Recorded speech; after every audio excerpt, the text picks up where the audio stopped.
Telugu YouTube ఛానల్లో మీ వ్యాపార ప్రకటనల కోసం 9154949554 కి కాల్ చేయండి. భాగ్యశ్రీ గారు, welcome to Tollywood. Thank you You so are much. too cuter than cute word. So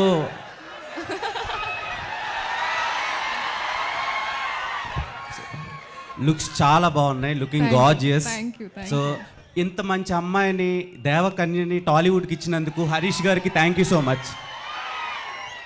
so Harishankar గారు, when I mean 10th standard I watch Mirapakaya movie. మీ దండం పెడతా, మేము సినిమా ఇండస్ట్రీలో ఉన్నాము. నేను ఎల్కేజీ అప్పుడు మీ ఫ్యాను 10 అని చెప్పకండి బాబు, ఎందుకే మాకు అనవసరం. ఇప్పుడు బలవంతంగా మా ఏజ్ బయట పెట్టిస్తారండి మీరు. నాకు మిరపకాయ నచ్చింది, నువ్వు 10th 9th నాకు ఎందుకు గురు?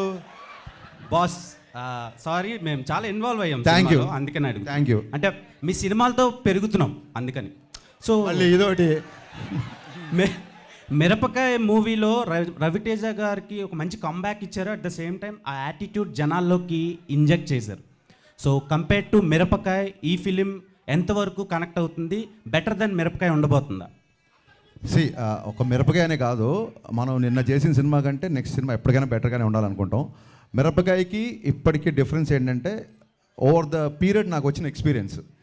సో డెఫినెట్గా ఈ సినిమా టేకింగ్ పరంగా కానీ, సినిమాటోగ్రఫీ కానీ, మా ఐనంక బోస్ విజువల్స్ కానీ, మిక్కీ జమేర్ మ్యూజిక్ కానీ, మిరపకాయకి అన్నిటికంటే కూడా, అంటే మిరపకాయలో ఉన్న ప్రతి అంశానికంటే కూడా ఎంటర్టైన్మెంట్ అవ్వచ్చు, హీరో క్యారెక్టరేషన్ అవ్వచ్చు, అన్నీ ఒక దానికి మెజర్మెంట్ లేదు, కొలమానం లేదు, కానీ డెఫినెట్గా 100 times బెటర్గా ఉంటుంది సినిమా, చాలా better. And KGF editor Ujjwal Kulkarni గారిని తీసుకున్నారు. టెక్నికల్గా వేడి Ujjwal AD, very Ujjwal. So ఆయన వర్క్, ప్లీజ్ కమ్ చేయండి. యా, ఉజ్వల్ కుల్కర్ని ఆయన్ని తీసుకోవడానికి రీజన్ ఏంటి? బికాస్ కేజీఎఫ్ ఎడిటింగ్ అందరికీ బాగా నచ్చింది, అందుకని తీసుకున్నారా? లేదంటే మీరు ఏమైనా కొత్త టెక్నిక్స్ ఏమైనా యూజ్ చేయడానికి తీసుకున్నారా? లేదండి, యాజ్ ఎ టెక్నీషియన్గా మనకు అర్థమవుతుంది కదా బెస్ట్ ఏంటని. ఇప్పుడు మిక్కీ జమేర్ని తీసుకోవడానికి రీజన్ ఏముంటుంది? అతని మ్యూజిక్ నచ్చడం, ఎడిటర్ని పెట్టుకోవడానికి అతని ఎడిటింగ్ స్టైల్ నాకు నచ్చింది. దెన్ నన్ను కేజీఎఫ్ చూసిన తర్వాత నాకు ఫస్ట్ అటెన్షన్ క్రాఫ్ట్ ఎడిటింగే.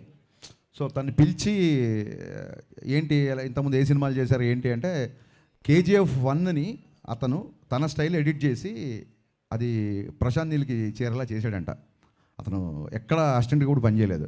అది నచ్చి ప్రశాంత్ నీల్ గారు ఆయన్ని కేజీఎఫ్కి ఎడిట్ చేశారు. కేజీఎఫ్ 2 అతను first cinema, Salaar second cinema. So Ustaad third cinema అవ్వాలి, కానీ mister Bachchan third cinema. PK fans ఒక క్వశ్చన్ అడగమన్నారు. పీకే ఫ్యాన్స్ ఒక క్వశ్చన్ కదా, 100 క్వశ్చన్లు అడగమంటారు. అది అపార్ట్ ఫ్రమ్ మిస్టర్ బచ్చన్, మీరు భావదేవుడు భగత్ సింగ్ ఉన్నంత వరకు రిలీజ్ చేసేయండి అని అడుగుతున్నారు. వాళ్ళకి ఏం చెప్తారు? వాళ్ళు 100 మాట్లాడతారు గురు, వాళ్ళది ఏం పోయింది? ప్రొడ్యూసర్ కదా, సినిమా మొత్తం రిలీజ్ చేయాల్సింది, ఉన్నంత రిలీజ్ చేయండి, ఒక మొక్క రిలీజ్ చేయండి, ఒక డైలాగ్ రిలీజ్, అది వాళ్ళ కోరిక, వాళ్ళ అభిమానంగా తీసుకోవాలి తప్ప దాని అంత సీరియస్గా తీసుకోవద్దు మనం. ఓకే, ఆల్ ది బెస్ట్ అండి. Please subscribe to KTV Telugu. KTV Telugu. KTV Telugu channel.